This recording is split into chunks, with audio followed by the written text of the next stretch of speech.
Assalamualaikum for year 3. Hope you all are doing very well and great at your home.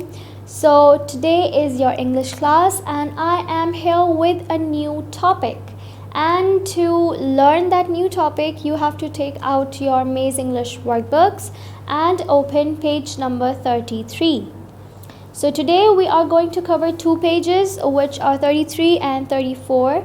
So let's have a look at the icons first. The icons we have on page number 33 are read and color. So first of all, you have to write the date and then आप देख सकते होंगे कि यहाँ दो हाथ हैं, like this and like this, something like this. Okay, so in the first hand हमारे पास लिखा हुआ है this, yes, this, and in the other hand हमारे पास लिखा हुआ है that.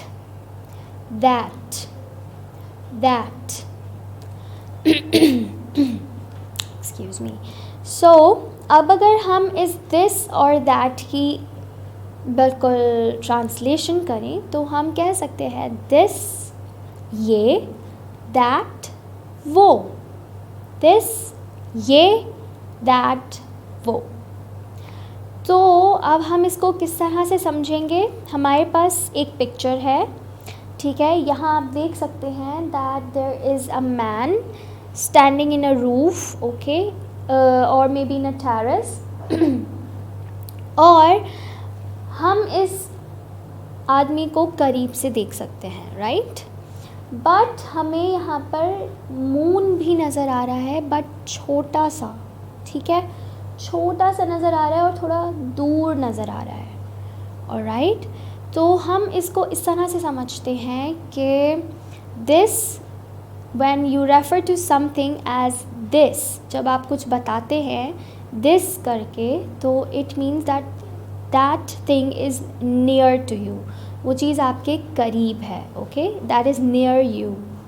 and अगर आपको कोई चीज़ दिखानी है, बतानी है और वो आपसे थोड़ा सा दूर है, थोड़े फासले पर है, तो आप उसके लिए that यूज़ करेंगे.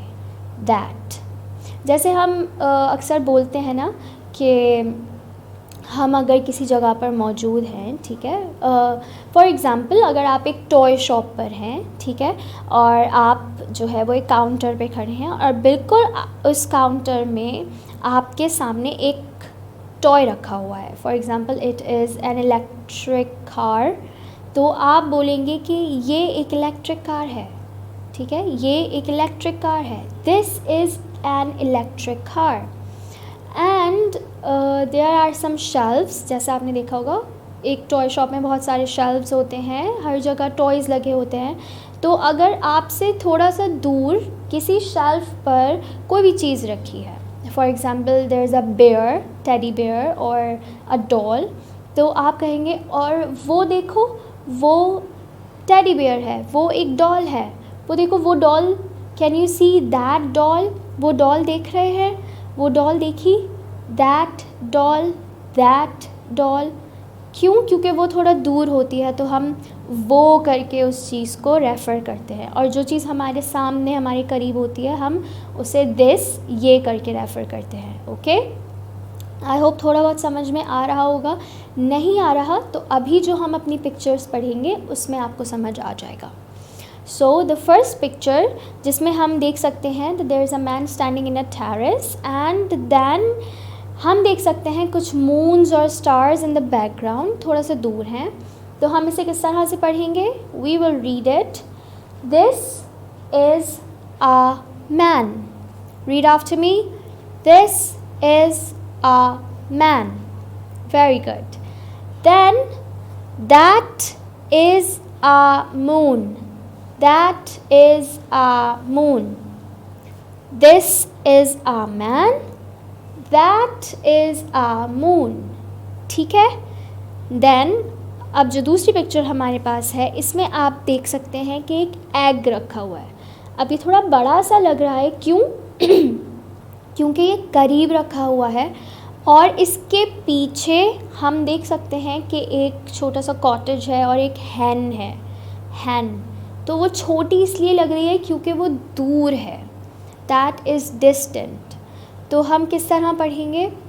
This is an egg, this is an egg, that is a hen, that is a hen, this is an egg, that is a hen.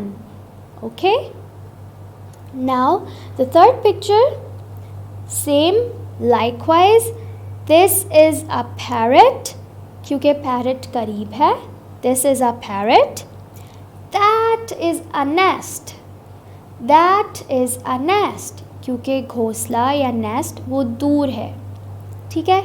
Now the last picture is, हम देख सकते हैं that a boy is flying a kite, so this is a boy and that is a kite, this is a boy, that is a kite. Excellent. Now I hope कि आपको ये चीज़ें कुछ समझ में आई होंगी कि this और that, ये और वो में क्या रेफरेंस है, कैसे यूज़ करते हैं, कब यूज़ करते हैं, ठीक है। अब इसको थोड़े सा और प्रैक्टिस में ले आते हैं, and for that you have to turn the page, and here comes page number 34. So the icons on page number 34 are read, write and color. Oh yes, sorry, मैं भूल गई कि आपको कलर भी करना है पेज नंबर 33 पर, जो पिक्चर्स आपके पास हैं. So color them. Now read, write and color. These are the icons on page number 34. So write the date and then हमारे पास दो टैग्स हैं टॉप पर, that, this, that, this. अब हमें यहाँ खुद से this और that लिखना है खुद से. अब ये हमें डिसाइड करना है कि कहाँ दिस आएगा, कहाँ दैट, क्योंकि हम पढ़ चुके हैं कि जो चीज़ करीब में है उसके लिए हम दिस यूज़ करते हैं और जो चीज़ दूर है उसके लिए हम दैट यूज़ करते हैं.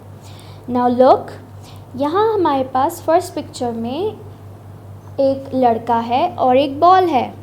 वेल, जो पिक्चर है उस हिसाब से समझ में आ रहा है ये कि इस लड़के ने इस बॉल को अभी थोड़ी देर पहले ही किक किया है, right. He has just kick the ball, तो वो उड़ती हुई जा रही है. दिस मीन्स के the boy is standing near and the ball is far. तो हम क्या लिखेंगे? अब जैसे हमारे पास ब्लैंक है, ब्लैंक इज़ अ बॉय, तो यहाँ दिस आएगा या दैट? वेल, यहाँ दिस आएगा. So you will write this is a boy, this is a boy. और क्योंकि बॉल दूर है, इट इज़ फार, तो हम क्या लिखेंगे? Dash is a ball. What will we write in the blank? That is a ball, that is a ball. This is a boy, that is a ball. Now the second picture is, you can see a cat drinking the milk. करीब है और दूर थोड़ा फासले पे cat के पीछे एक डक है. तो अब आप ब्लैंक देखिए, blank is a cat. What will we write in this blank? This or that? The cat is near, so we will write this. This is a cat. And the duck is far, so we will write that is a duck. That is a duck. Okay children? यहाँ तक तो मैंने आपकी भी help कर दी और आपने answers भी सही दिए. बहुत अच्छी बात है. That's very great. अब जो लास्ट की दो पिक्चर्स हैं इनको आप खुद से सॉल्व करेंगे, ठीक है. इसमें कहाँ दिस आएगा, कहाँ दैट आएगा, you will decide that your self. और जब आप ये दोनों ब्लैंक्स कंप्लीट कर लेंगे तो आपने इन पिक्चर्स में भी कलरिंग करनी है, alright. And after colouring you have to show both of your worksheets to your mother, ताकि वो चेक करें कि आपने सही काम किया है या नहीं. So I hope you enjoyed learning today's concept, today's lesson, and it will be helpful for you. Okay children? So it's time to love you and leave you. Take care of yourselves. Allah Hafiz.